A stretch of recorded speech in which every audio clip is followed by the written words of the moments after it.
हळद तर बिचारी कधी कधी कुठे कुठे एखाद्या इव्हेंटला बघायला मिळते. हळद दिसतच नाही महाराज. कुंकू तरी कुठं दिसतं. पहिल्या माता माय मावल्या असं कपाळ भरून कुंकू लावायच्या बघा. जुन्या ज्या म्हाताऱ्या आजी वगैरे कपाळ भरून कुंकू असायचं त्यांचं. हे सौभाग्याचं लक्षण आहे. पतीचं आयुष्य वाढावं याच्यासाठी केलेली प्रार्थना असते ती. पण आता कुंकवाची जागा टिकलीनं घेतली आणि बाथरूम मधल्या भिंती सुवासिनी झाल्या. टिकली चिकटा आहे तोपर्यंत टिकली, नाही तर अवघड आहे महाराज.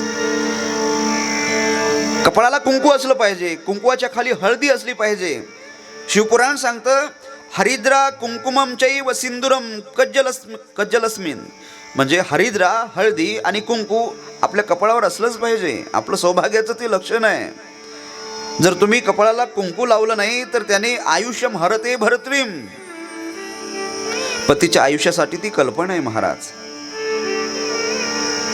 त्याचप्रमाणे एखादी पत्नी जर आपला पती असताना परपुरुषाकडे वाकडी नजर करून पाहत असेल तर ती पुढच्या जन्मामध्ये चकणी होते, म्हणजे हेकणी होते. मी नाही बोलत, शिवपुराण सांगतं या तुम कृत्य विप्रियम ब्रूयान मूका सजायते खलु मूका सजायते खलु. जी पतीला, जे आपल्या नवऱ्याला तू म्हणते, मी काय कमी श्रीमंत आहे का? बघा आता काही पूर्वी लग्न झाल्यानंतर पती 1-2 महिने पाहतात कसं आहे कसं नाही. तो जर चांगला वागला ठीक आहे, नाही तर म्हणतात मी हुंडा मोजला. तू काय समजतो? तू काय समजतो स्वतःला? माझ्या बापाने 10 लाख रुपये हुंडा दिला. तू काय समजतो? जी पतीला तू म्हणते ती पुढच्या जन्मात मुकी होते. पतीला कधी तू म्हणून हाक मारायची नाही. मुका सजायते खलू. आणि जी आपल्या पतीला सोडून इतर पुरुषाकडे पाहते ती पुढच्या जन्मामध्ये दृष्टी विलुप्य कानाच विमुखी. पती सोडून परपुरुषाला पाहते ती कुरूप होते. म्हणून हे काही पतिव्रतेचे लक्षण आहेत बघा. पतिव्रतेनं कसं वागलं पाहिजे. पतिव्रतेचा काय धर्म आहे. आपल्या पतीचा सांभाळ केला पाहिजे. मरेपर्यंत त्याची साथ दिली पाहिजे. पती म्हणजे आधार असतो. म्हणून पतीची आयुष्यभर सेवा केली पाहिजे. तिला पतिव्रता म्हणतात. पतीचं कधी मन दुखू देऊ नका. पती जे म्हणेल ते तुम्ही ऐकलं पाहिजे. त्याला पतिव्रता म्हणतात. बघा ना, यांना किती बरं वाटायला लागलं. तुमच्याकडे येतो, थांबा जरा, तुमचंही सांगणार आहे मी. पतीचं कधी मन दुखता कामा नये. पतीच्या मताने जी चालते ती पतिव्रता. मी नाही बोलत, शास्त्र सांगतं, आपले ग्रंथ सांगतात. पतीच्या मता अनुसरणी पतिव्रता. पतिव्रते जैसा भ्रतार प्रमाण. पतिव्रतेला भ्रतार प्रमाण असतो महाराज. पतिव्रतेची सत्ता देवावर सुद्धा असते. तुका म्हणे पतिव्रता तिची देवावरी सत्ता. देवावर सुद्धा तिची सत्ता असते. हे बघा, जसं गंगा शरीर पवित्र करते तसं एखाद्या पतिव्रतेचं दर्शन घेतल्यानंतर आपण पवित्र होतो.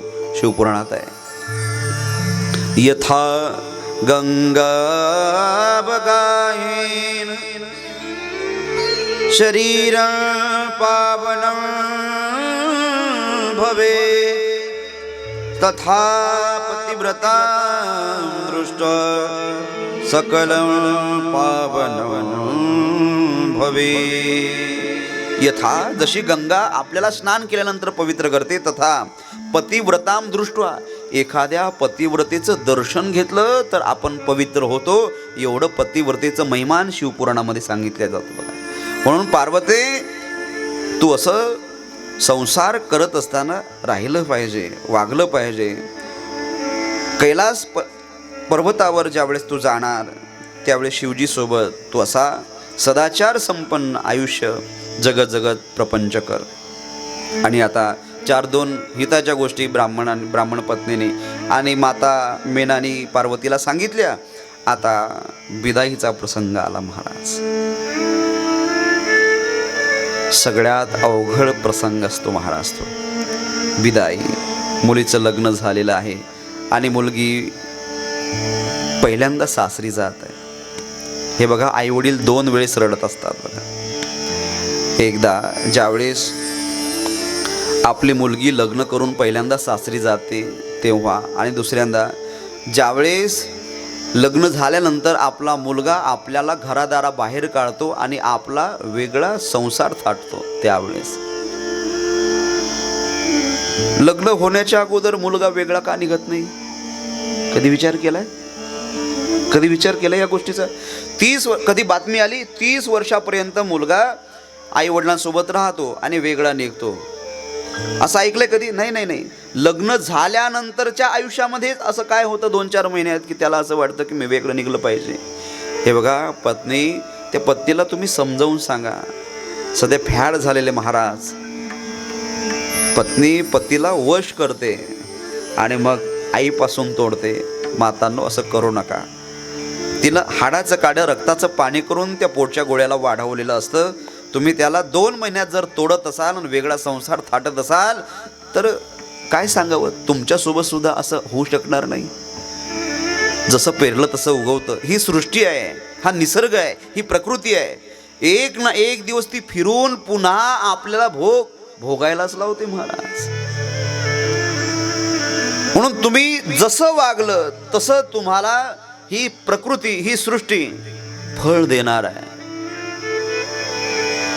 आपल्याला आपल्याविषयी चांगलं वाटतं, पण तेच कर्म दुसऱ्याविषयी जर करत गेलो तर ते चांगलं वाटत नाही. एवढा लोभी माणूस झाला, एवढा स्वार्थी माणूस झाला? नाही. जे स्वतःविषयी वाटतं ना तेच दुसऱ्याविषयी वाटलं पाहिजे. म्हणून पार्वतीला आता विदाई देण्यासाठी माता मेना आणि पर्वतराज समोर झालेले आहेत. महादेवाला हात जोडून विनंती करायला लागलेले आहेत. शंभो, हे महादेव, हे देवादिदेव, हे आशुतोष, हे कैलासनाथ, आम्ही मुलीला तळहाताच्या फोडासारखं सांभाळ हो. आता ही आमच्यापासून दूर होणार आहे. पहिली गोष्ट म्हणजे हिच्यापासून आम्ही आतापर्यंत कधी दूर झालो नाही, ही आमच्यापासून कधी दूर झाली नाही. आजपर्यंत आम्हाला सोडून ही कधी राहिली नाही. हिचा सांभाळ तुम्ही करा हो. रडायला लागले महाराज दोघंजण. आईबापाचं काय दुःख असतं हे आईबाप झाल्याशिवाय कळत नाही.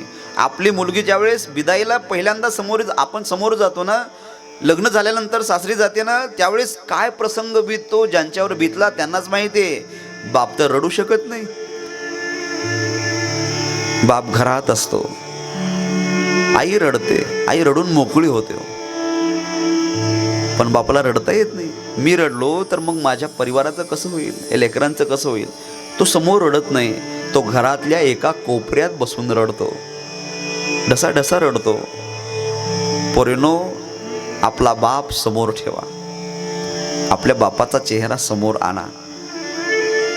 आपल्या करिअरसाठी या बांधावून त्या बांधावर, त्या बांधावून या बांधावर दरदर फिरणारा बाप डोळ्यासमोर आणा. आयुष्यात तुमचं कधीच वाकडं पाऊल पडणार नाही महाराज. तुम्ही नाही शिकल्या, नाही मोठ्या झाल्या, नाही ऑफिसर झाल्या, बापाला काही वाटणार नाही. तुम्ही फक्त बापाच्या डोळ्यात अश्रू येऊ देऊ नका. तुम्ही कितीही शिकल्या, क्लास 1 ऑफिसर झाल्या आणि एखाद्या अनोळखी मुलासोबत जो आपल्या जातीतला नाही पळून गेल्या, काय वाटेल हो बापाला? 18 वर्षापर्यंत तो आपल्याला सांभाळतो आणि तुम्ही सुजान होता, संविधानाने तुम्हाला हक्क दिला असं तुम्ही म्हणता, मी स्वतंत्र झाले असं म्हणता, आणि एका अनोळखी मुलासोबत तुम्ही लग्न करता. बापापासून भीती आहे असं पोलीस स्टेशनमध्ये बयान देता. काय वाटत असेल हो आई बापाला? महाराज, असे अनेक प्रकरण आहेत की मुलीनं 18 वर्ष झाले लग्न केलं आणि मुलीनं लग्न केल्यामुळं बापानं आणि आईनं फाशी घेतली.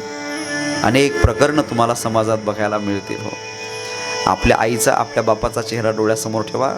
तुम्ही माझ्या बहिणीसारख्या, तुम्ही माझ्या मुलीसारख्या. जितकं प्रेम बाप करतो तितकं कोणी करत नाही हो.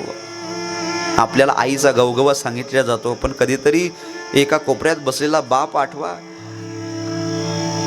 अरे माझ्या मुलीसाठी, माझ्या मुलीच्या करिअरसाठी, तिच्या लग्नासाठी सावकाराकडं कर्ज मागणारा, कर्ज बाजारी होणारा नाही. नाही, माझ्या मुलीचं लग्न योग्य व्हावं, माझ्या मुलीला चांगलं स्थळ मिळावं, माझा जावई श्रीमंत असला पाहिजे, माझ्या मुलीचं भलं झालं पाहिजे, याकरता जो सावकाराच्या जवळ जातो आणि म्हणतो, सावकार एक 10 लाख रुपये हुंडा मागितला हो पाहुण्यांनी, माझी जमीन आहे 2 एकर, मी विकली नाही आजपर्यंत, ती लहानाची मोठी व्हावी आणि तिच्या लग्नात मी ही जमीन विकावी म्हणून ही ठेवलेली आहे. बघा, बागायती आहे, जमीन ही माय असते म्हणतात. पण सावकार मला 10 लाख रुपये पाहिजे हो, माझ्या मुलीचं लग्न आहे, मंडप टाकायचा आहे, मला सुद्धा माझ्या मुलीचा सोहळा करायचा आहे, तिला हसताना इथून जाताना पाहायचं आहे, ती सुखी राहिली पाहिजे, तिचा संसार सुखाचा झाला पाहिजे, म्हणून मला कर्ज देताल का सावकार? सावकाराचा डोळा तुमच्या जमिनीवर असतो. मला 50 लाखाची जमीन तो 10 लाखाला घेतो, तुमच्याकडून कर्ज फेडणं होत नाही, ती जमीन सावकाराच्या घशात जाते, तरी सुद्धा त्या बापाला पर्वा नसते. का तर माझ्या मुलीला सुखाचे दिवस पाहता यावे.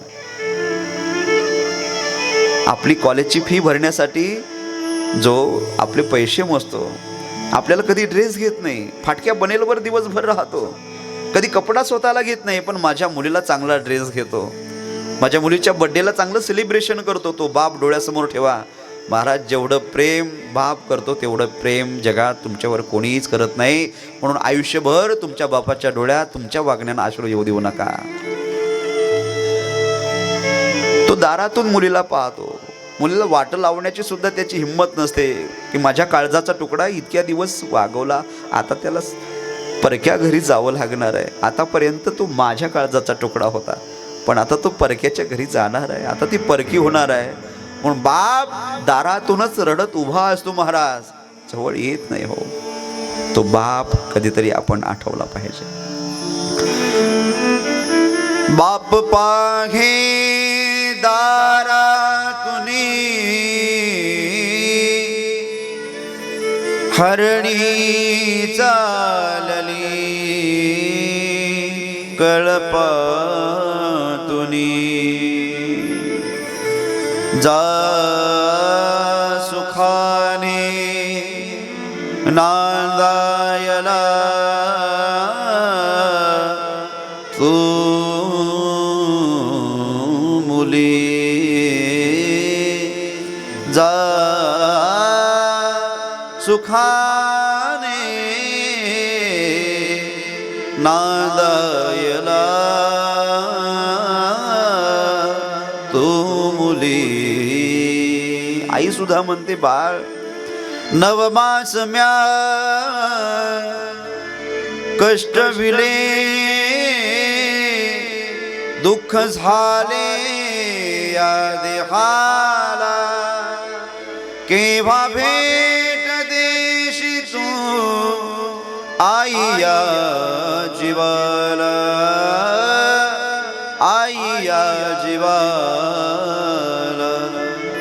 जा सुखाने नांदायला तू मुली. खूप अतूट नातं असतं महाराज, मुलीचं आणि बापाचं एवढं बॉन्डिंग असतं. तुम्हाला सांगू का, तुम्हाला जर मुली असतील ना तर सांभाळा, त्यांचा कंटाळा येऊ देऊ नका. मुली एवढं प्रेम बापावर कोणीच करत नाही महाराज. जितकं मुलगी प्रेम करते ना तितकं जगात कोणी प्रेम करत नाही बापावर. हां, तुमचं पोरग असेल ना, पोरग तुमचं काही दुःख आहे सुख आहे तुम्हाला पाहणार नाही, पण पोरगी असेल ना, महाराज तुमच्या जवळ येईल. बाबा काय दुखतंय, पाय दुखतात, हात दुखतात, काय दुखतंय, काय झालंय तुम्हाला, काय शांतात, पाणी घ्या, चहा घ्या, काही स्वयंपाक करू. महाराज पोरगी एवढं प्रेम करते. माझं उदाहरण सांगतो. आता संस्थेचं बांधकाम सुरू आहे, झाडं वगैरे सगळे म्हणजे जे काही साचलेले आहे, ज्यांचा काही फायदा नाही, ते तोडणं चालू आहेत. मला थोडंसं इथं लागलं, रक्त निघालं. माझी छोटी मुलगी ओवी नाव आहे तिचं, एक मोठी आहे तिचं नाव आहे रित्वी विठाई. ती छोटी मुलगी आहे ना, महाराज माझ्याजवळ आली, ते व्हॅसलीन आणलं आणि व्हॅसलीन माझ्या त्या जखमेला लावलं. बाबा आता बलं वाटते तुम्हाला, तुम्हाला दुखत तर नाही ना काही? महाराज इतकं प्रेम करते ती, इतकं प्रेम करते, बायको सुद्धा जेवढं प्रेम करत नाही तेवढं प्रेम आपली मुलगी आपल्यावर करत असते हो महाराज. मी ज्यावेळेस इकडे निघतो ना त्यावेळेस ती धोतर धरते. बाबा तुम्ही कीर्तनाला चालले बाबा? म्हणावं लागतं हा कीर्तनाला चाललो. तिला जर म्हटलं कथेला चाललो तर ती म्हणते, तिला वाटतं 7 दिवस आता बाबा तिकडंच राहणार आहे, ती जाऊ देत नाही, धोतर धरते. सांगा तुम्ही कथेला नाही चालले ना? नाही नाही कथेला नाही चाललो बाई, मी कीर्तनाला चाललो. महाराज धोतर वळते, तिच्या चेहऱ्याकडे पाहिल्यानंतर सगळं सुख मिळतं हो आम्हाला. इतकं प्रेम करते महाराज ते जगात. दुसरं कोणीच एवढं प्रेम करत नाही जेवढं मुलगी बापावर प्रेम करते. लहान लेकरू तिला काही कळत नाही. एक दिवस मी असंच म्हटलं, माझा गळा बोलून बोलून आता जाम होतो, एक्झर्शन होतं गळ्याचं, गळा दुखतो ग ओवी, गळा खूप दुखायला लागला. तिनं काय केलं माहिती आहे का? ती म्हटली बाबा मग मी तुमच्या गळा थोडा दाबू का? आणि तिनं दाबलं सुद्धा, असं असं थोडा थोडा गळा दाबला माझ्या. आता बलं वाटतंय तुम्हाला? आता छान वाटतंय ना? आता गळा थांबला तुमच्या? तिला म्हणावं लागतं हो आता बलं वाटलं, तुझा हात लागला आणि माझा गळा दुखणंच बंद झाला ग ओवी. एवढं प्रेम करते महाराज लेकरू. गोड इतकं प्रेम करतात महाराज पोरी तुम्हाला. पोरग कधी खेटर हाणल आणि घराबाहेर काढून देईल सांगता येत नाही, पण पोरगी आयुष्यभर तुम्हाला त्रास कधीच होऊ देणार नाही. पोरीपासून तुम्हाला कोणताच त्रास होऊ देणार नाही, अशी माझी हात जोडून विनंती आहे. तुमच्या बापाचा चेहरा डोळ्यासमोर ठेवा, आयुष्यभर त्याला सांभाळा. तुमच्या एका वाकड्या पावलामुळं त्याला कधी दुखवू नका.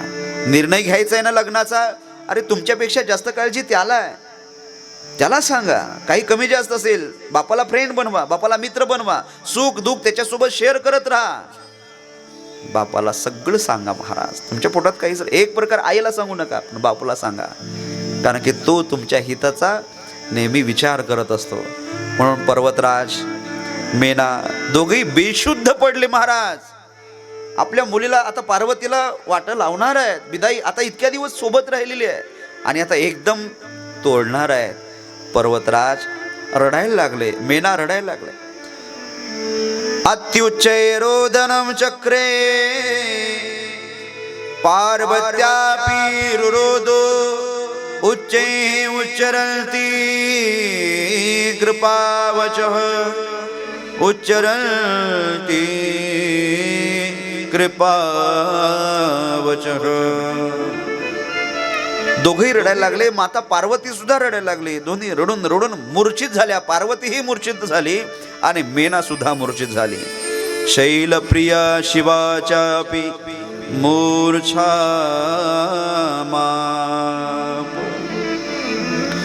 कस्तरी शंकराने त्यांना सावरलं, आश्वस्त केलं, काळजी करू नका, तुमच्या मुलीला कुठलाच त्रास होणार नाही, मी तुम्हाला वचन देतो.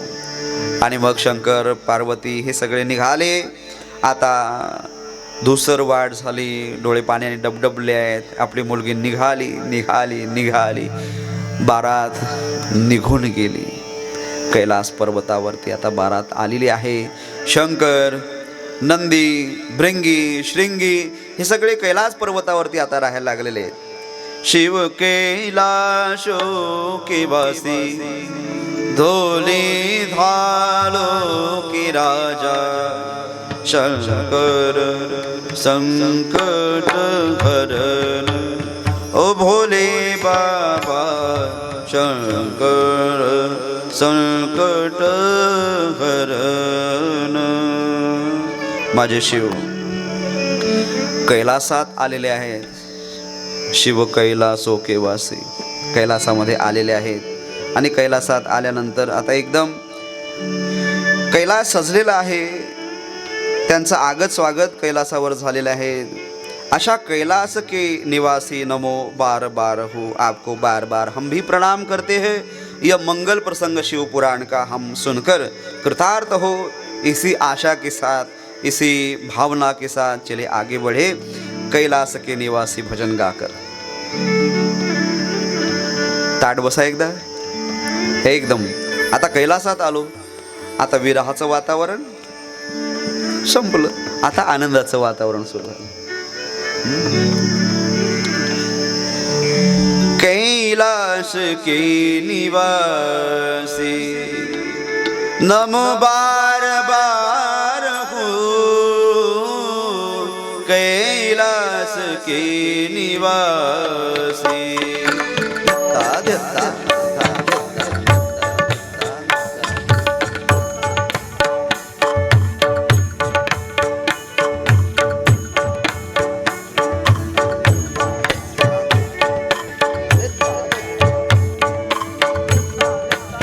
जय हो एक करे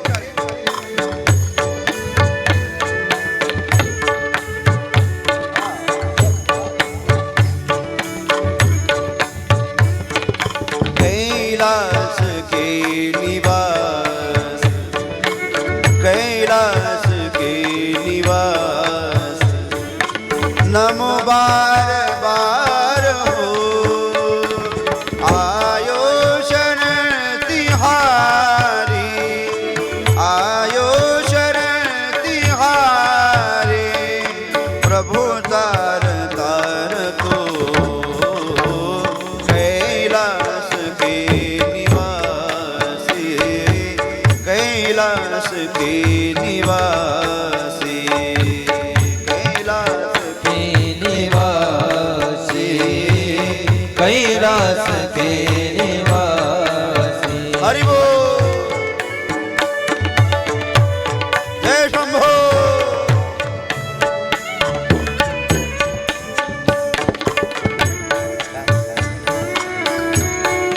क्या बात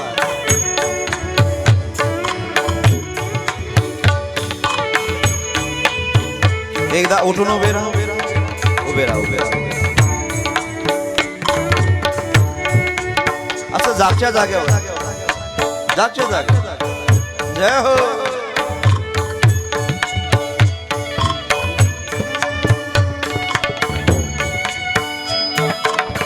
जय भोले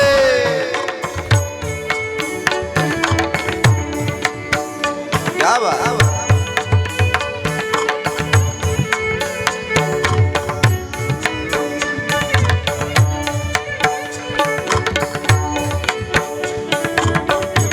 क्या बात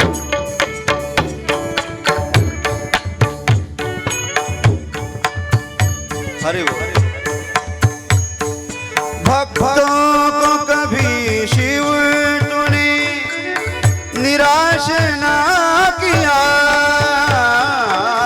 भक्तों को शुभ भी तूने निराश ना किया भक्तों को कभी शिव तूने निराश ना किया भक्तों को कभी विशु तूने निराश ना किया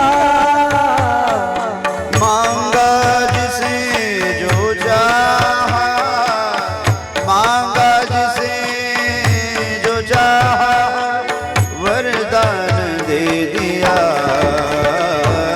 कैलाश के निवासी कैलाश के निवासी नमो बार बार हो आयो शरण तिहारी आयो शरण तिहारी नमो बार बार हो कैलाश के निवासी कैलाश के निवासी जय हो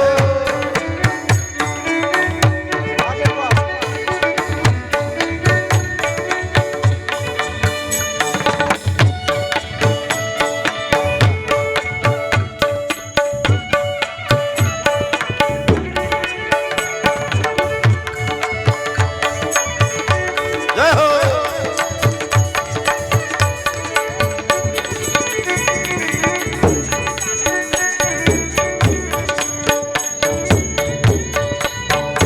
जय भोले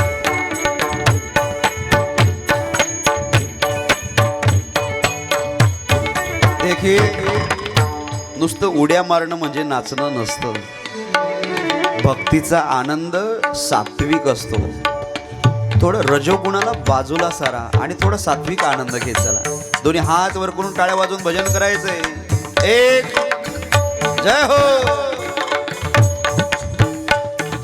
बखान क्या करूं मैं रातों के ढेर का, बखान मैं क्या करूं मैं राखों के ढेर का, बखान क्या करूं मैं रातों के ढेर का, बखान क्या करूं मैं राखों के ढेर का, लिपटी विभूत में है खजाना कुबेर का, कैलाश के निवासी, कैलाश के निवासी, नमो बार बार हो आयो शरण तिहारी, आयो शरण तिहारी, प्रभु तार तार हो कैलाश के निवासी, कैलाश के निवासी। बोल श्री शंकर भगवान की जय हो।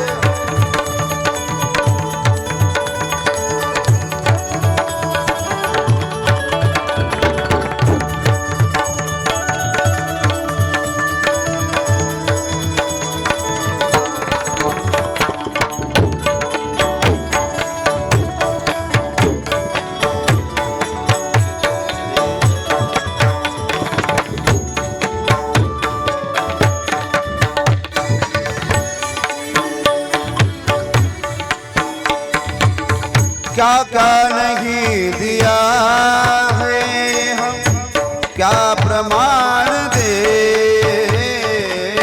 क्या क्या नहीं दिया है क्या क्या प्रमाण दे, क्या क्या नहीं दिया है क्या प्रमाण दे,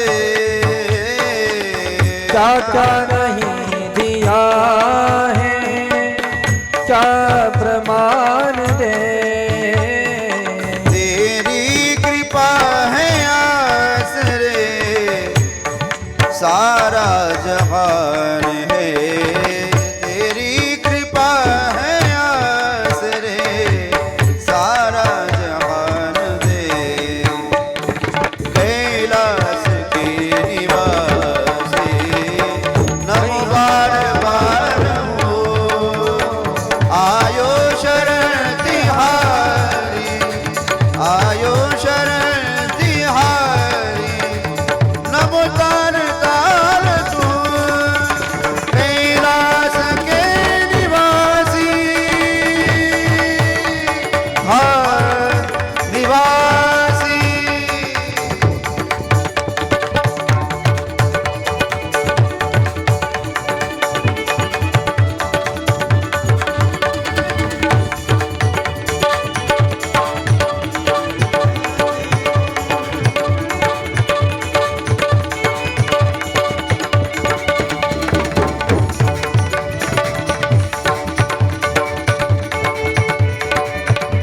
जय हो।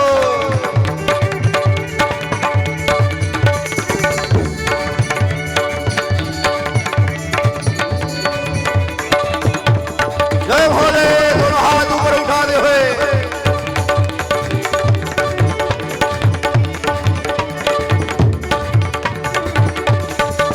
जय कैलाशनाथ।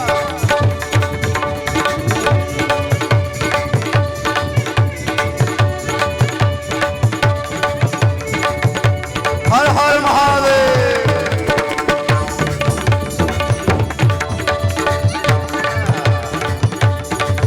ये धरती वो जहाँ ऋषि मुनि जपते हरि नाम की माला, हरिओ हरिओ हरिओ हरिओ।